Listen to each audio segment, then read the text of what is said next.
The 17 News at Sunrise podcast is brought to you by Clinica Sierra Vista. Welcome back to the 17 News at Sunrise podcast, where we share your news on your schedule. Working in the spirit of the Golden Empire, this is 17 News at Sunrise. Good morning. It is 5 a.m. Thanks for waking up with us. I'm Maddie Jansen alongside Elena Rusk in for Alex. Yesterday was, of course, the big kickoff. It's the 106th year of the Kern County Fair. Back this year with rides, animals, and of course food, both new and some old favorites. 17's Robert Price toured the fairgrounds before the first fairgoers arrived, and he has this report. For those with a taste for the Spanish Basque drink calimocho, it's been a long 2 years. Not that you couldn't make the drink yourself at home, it's just red wine and cola. But everything tastes different at the Kern County Fair. From the corn dogs to the cinnamon rolls. Many of the community organizations behind that fair, including the Basque Club, have been on hiatus. After 1 year of no fair at all in 2020, courtesy of the pandemic, the annual event returned on a limited basis in 2021. But some of our old favorites opted to stay away over shortages of volunteers and other concerns. But in 2022, calimochos are back, along with everything else at the Basque Club. The organization has been a fixture at the fair since 1978. We're very proud of our history here, of our partnership with the fair. So as long as the community continues to support us, we will be here. Sadly, they'll soldier on without one of the Basque Club's most beloved volunteers, Steve Bass, author of the book The Basques of Kern County, who died this summer. Other returning booths, the Kern County Fire Department and the Bakersfield Fire Department.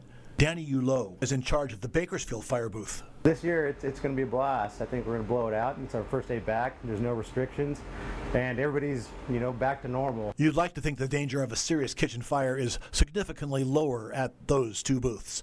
Also returning, the National Order of Trench Rats. Before you question the wisdom of a food booth choosing a rodent theme, hear out this man, the imperial rodent, Fred Powers, whose organization helps ill and hospitalized veterans. All of our food is rat-free here at the Rat Stand. Not all of your favorites are back. Martin's Meats, which has occupied the northwest corner of the promenade's intersection with the main entrance, is, alas, not returning. It's been a fair regular since 1948, before the fair even moved to its present P Street location. Carlos Ledesma, who's had a concession for several years in the Mexican Village, got word of the vacancy only last month, and he feels like he won the lottery. He doesn't know if his new Cabo Corner can stick around for 74 years like his predecessor at that location, Martin's Meats, but he's willing to try. I will miss him too. We're all a big family here. But, sometimes it's good to try something different, to change, so this is the time to come in and give us a try. In Bakersfield, Robert Price, 17 News. All right, well, before the public stepped onto the fairgrounds yesterday, some local FFA students had their time to shine. Middle and high school students showing off prize goats and sheep in front of the judges yesterday morning. For the students who showed, the competition marked the payoff of months of hard work. They have been working these goats non-stop, day in, day out. They walk them, they teach them, they train them, they feed them, and they're constantly analyzing and shifting and pivoting what they're doing with these goats. That's a good assessment. Now, for these teenagers, this showing was extra special, especially for two of them. They lost everything they had worked towards when their prize goats were stolen. The community did come together to lift the pair up. 17's Chris Burton will have their story on 17 News at Sunrise live at the fair tomorrow morning. And the Great Kern County Fair is open every day now through October 2nd. Gates open 4 p.m. to 11 p.m. on Monday through Thursdays, and an earlier start of 10:30 tomorrow morning. Next Friday, September 30th, gates open at 3 p.m. If you're planning on coming for Saturday or Sunday at the fair, it opens starting at noon.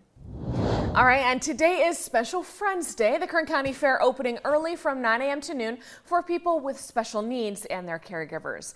There will also be several attractions to see this morning, including the Wilder Show and the pig races for them. And then tomorrow is Senior Day, so while the fair doesn't open until a little later in the day for the general public, there is free admission and parking for seniors ages 62 and better starting at 9 a.m.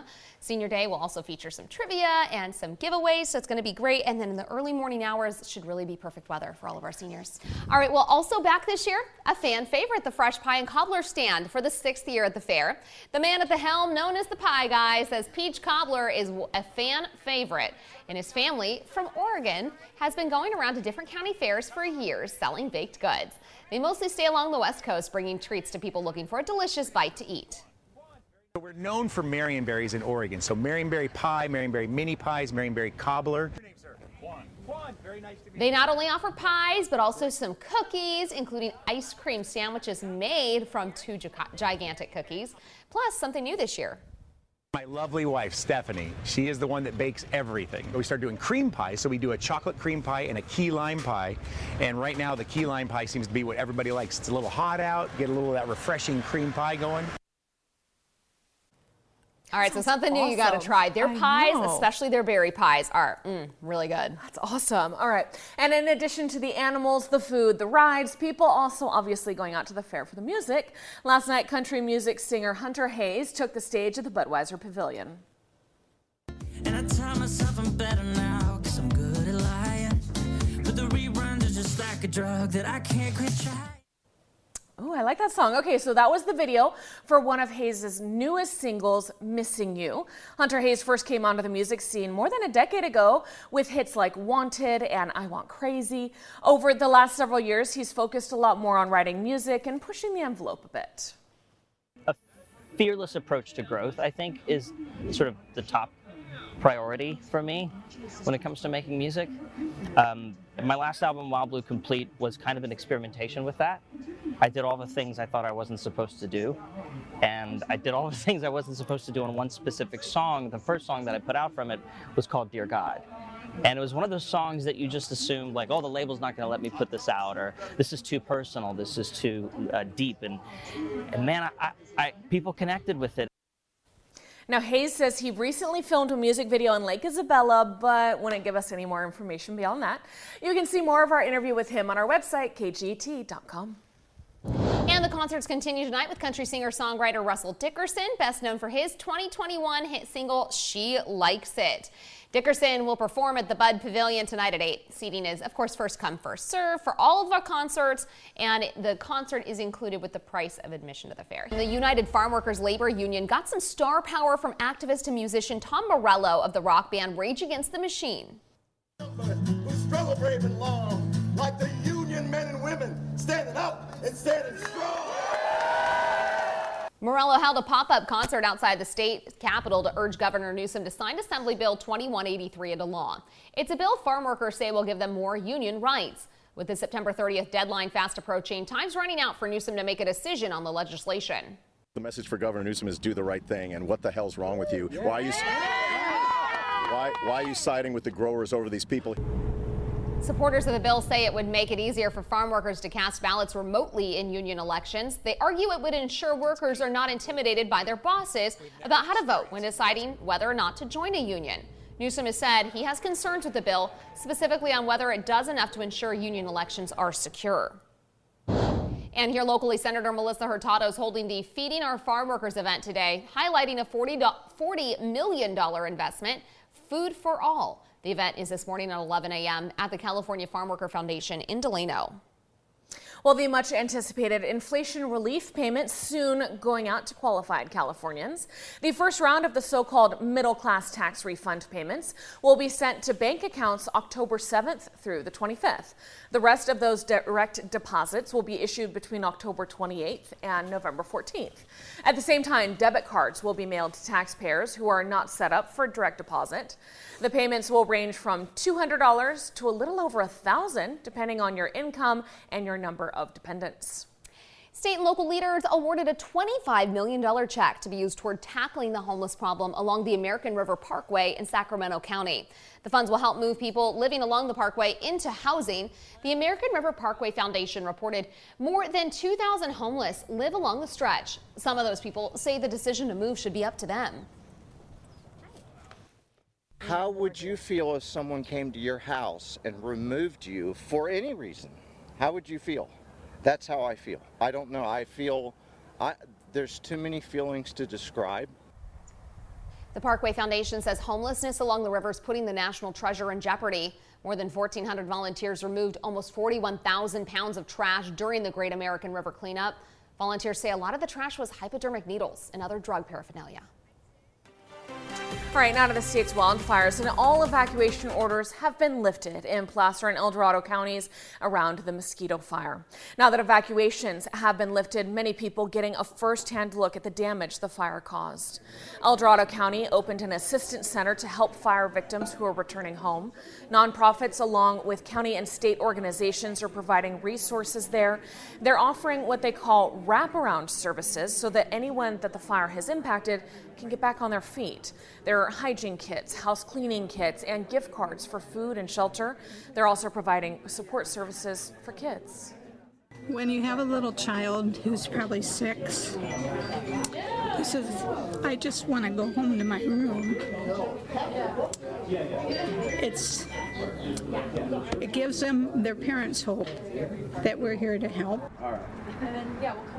Now, crews have made great progress this week battling that fire. At last check, containment still at 49%. The mosquito fire has burned more than 76,000 acres, destroying at least 76 structures. The cause of that fire still under investigation, and this is the largest so far this year. The legal jeopardy for former President Donald Trump is deepening. The latest move threatens to bring down his New York-based real estate empire. That state's attorney general filed a civil lawsuit against the former president, accusing him of fraud. NBC's Chris Pallone is in Washington with the story. Mr. Trump, can we have a word? Former President Donald Trump calls the $250 million lawsuit against him and his real estate empire politically motivated. On Fox News, the former president accused New York Attorney General Letitia James, a Democrat, of being out to get him. Well, she campaigned on it 4 years ago. It was a vicious campaign, and she just talked about Trump, and we're going to indict him, we're going to get him. She knew nothing about me. I never heard of her. She said, we're going to get him. Her whole campaign was based on that. James filed a 220-page civil lawsuit against the former president, his 3 oldest children, and the Trump Organization, the culmination of a 3-year investigation. Pattern of fraud and deception that was used by Mr. Trump and the Trump Organization for their own financial benefit is astounding. Accusing the former president, his children, and his business of lying to banks and insurance companies about his property's values for more than a decade to secure better terms on loans and insurance and to further enrich themselves. The lawsuit cites examples where the Trumps allegedly declared their properties, like the Mar-a-Lago resort, were worth millions more than what they were appraised for. New York's AG says the former president claimed his Fifth Avenue apartment is more than 30,000 square feet when it's just a third of that size. Claiming you have money that you do not have does not amount to the art of the deal. It's the art of the steal. The Trump Organization says not only was no bank harmed, they profited handsomely and claims all loans are either current or paid off. The suit seeks $250 million in fines to block the Trumps from buying commercial real estate in New York for 5 years and to permanently ban the Trumps from running businesses in New York.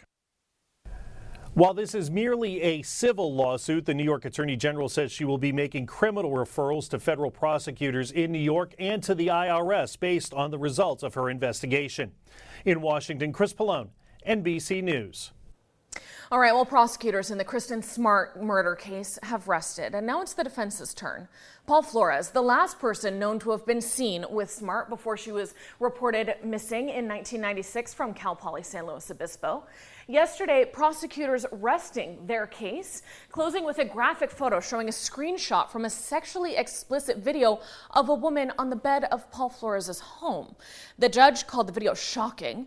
Jurors also heard from 2 women who testified they were sexually assaulted by Flores. Prosecutors allege he killed Smart while trying to rape her in his college dorm room. Her body has never been found. The 17 News at Sunrise podcast is a production of KGET and Nexstar Media Group. For more on all of the headlines in today's show, head to kget.com.